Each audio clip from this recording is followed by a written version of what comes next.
Electronic Arts, also known as EA.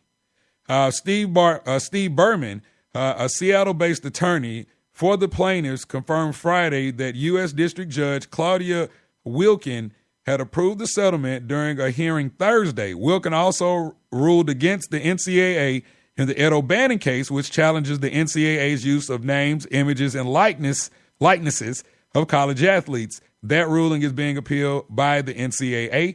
The plaintiffs in the case against the NCAA and EA, Electronic Arts, claim they illegally used college football and basketball players' names and likenesses in video games for years.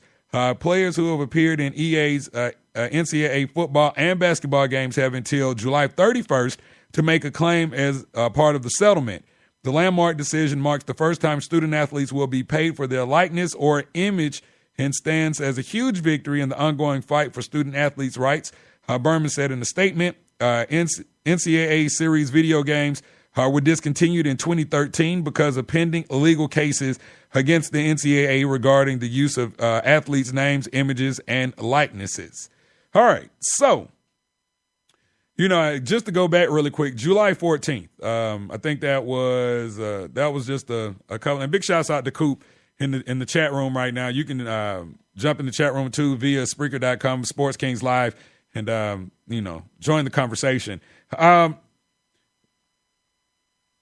But here's what you're looking at with this whole gaming thing is that, as I was about to mention, July 14th,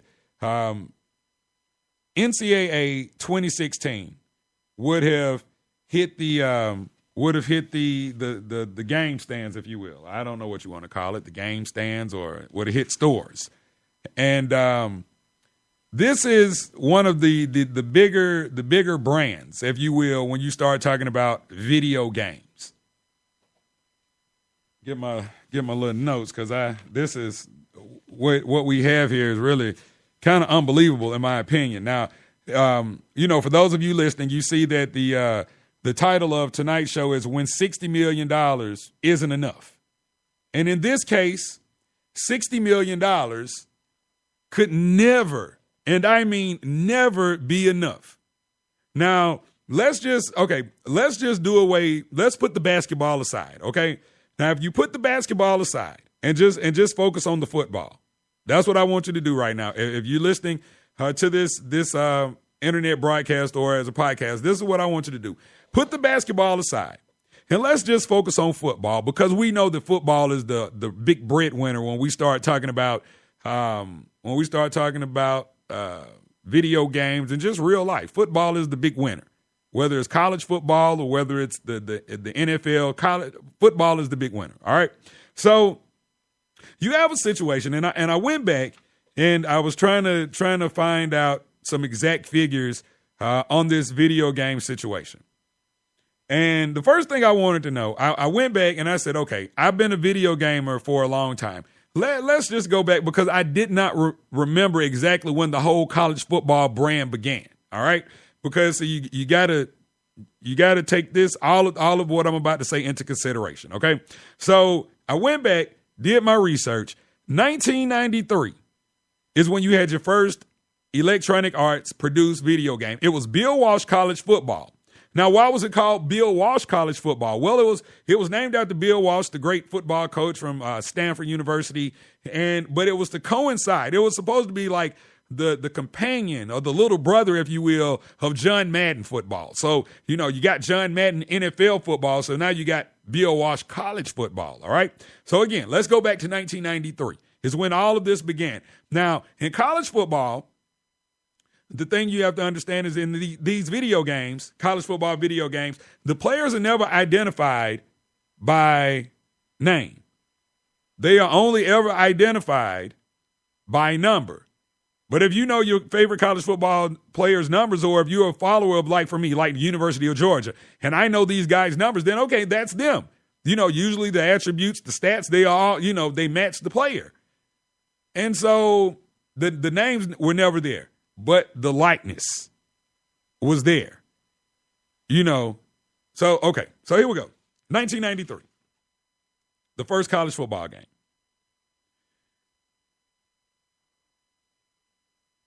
Now, the way that when I went into this, because I went into different levels of this, because I wanted to make sure that I was able to touch every area. Okay, so I said, okay, with this video game, and now you have a $60 million judgment. Okay, who's getting paid when these video games are released, right?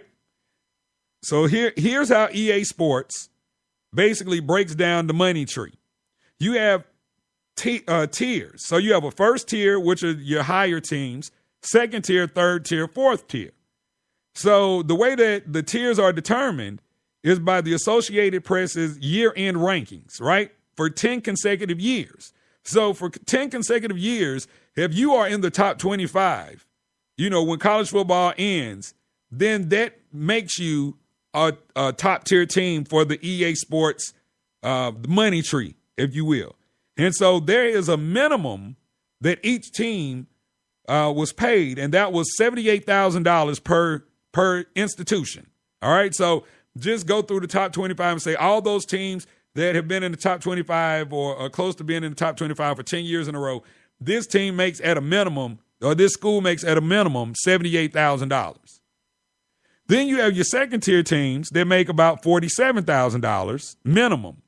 Your third tier teams make a minimum of $31,000, and then your fourth tier teams, which I think would be your smaller FCS or HBCU schools, make about $7,500 per institution when these video games are released. Okay, so going back to again 1993 to 2013 when the game was discontinued, that's what a 20-year run. Okay, so as I'm looking at these numbers, I'm like, okay, well, if you paid the University, I'm just using the University of Georgia. If you paid the University of Georgia $78,000 to use the team, or as their payoff for using them in the video game, right? If they're, if you look at the roster, because I'm trying to figure out how could they have prevented this $60 million judgment or settlement, if you will? Like, how could this have been prevented? So I'm looking and I'm like, okay, well, $78,000, technically, if because I'm just guessing, I don't really know how many kids are on a college roster, but I know in the NFL it's something like a 52-man roster. So say in college football, if you got 52, okay, and it could be less, it could be more. I don't know. Mike is the expert when it comes to this, so I'm not going to act like I'm the know-it-all when it comes to these college football, the actual roster numbers. But just say if it was 52, right? If you paid each of those players $1,000 and got them to sign a contract for using their likeness, and that would have been, I guess, every year that the team would have been a top-tier team, I'm sure every college player probably would have signed off on it. I know if I was a college player, or if when I was in college, if somebody said, here, we're putting the Alabama State University band in a video game, and we need you to sign this, just in case you might feel like that trombone player standing in the front is you, and you go and give me $1,000, right?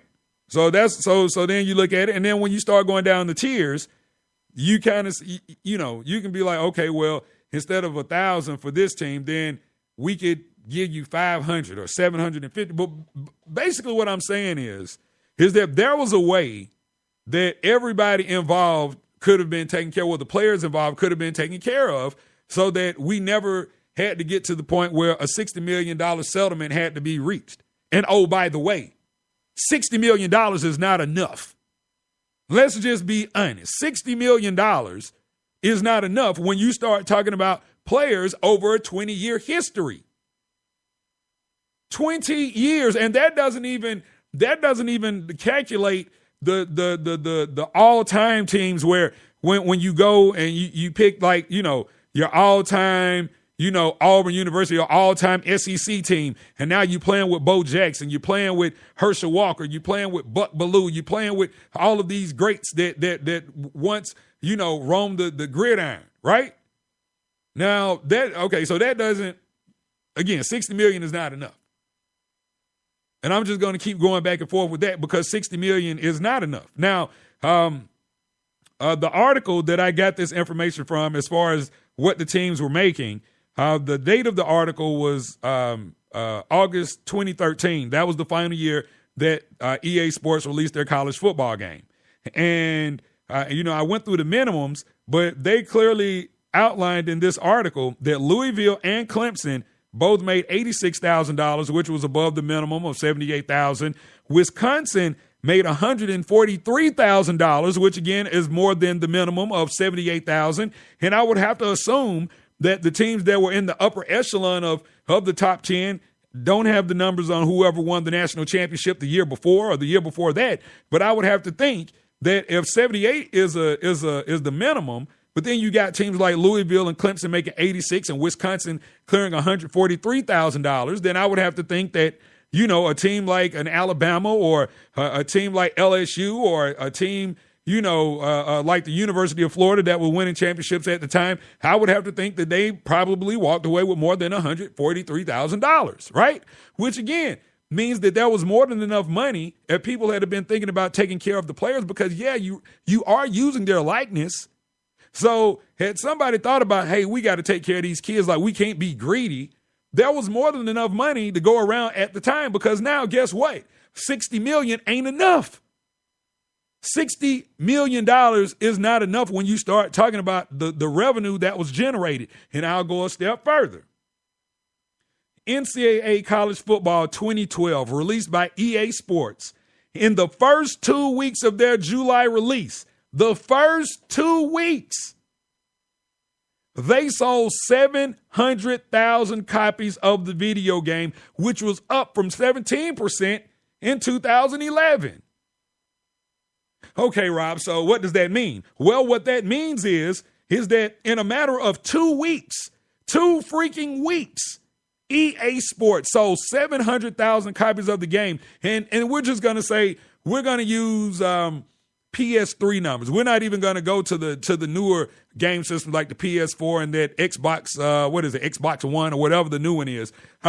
Let's just base this on the standard PS3 video game price, which was $49.99. Okay, I think some of these games at one point might have been $54.99, but we'll roll with the $49.99 price, right? So let's go $49.99 times $700,000, right?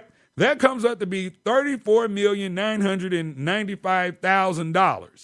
So basically $35 million was generated by EA Sports within the first 2 weeks that NCAA College Football 2012 was released.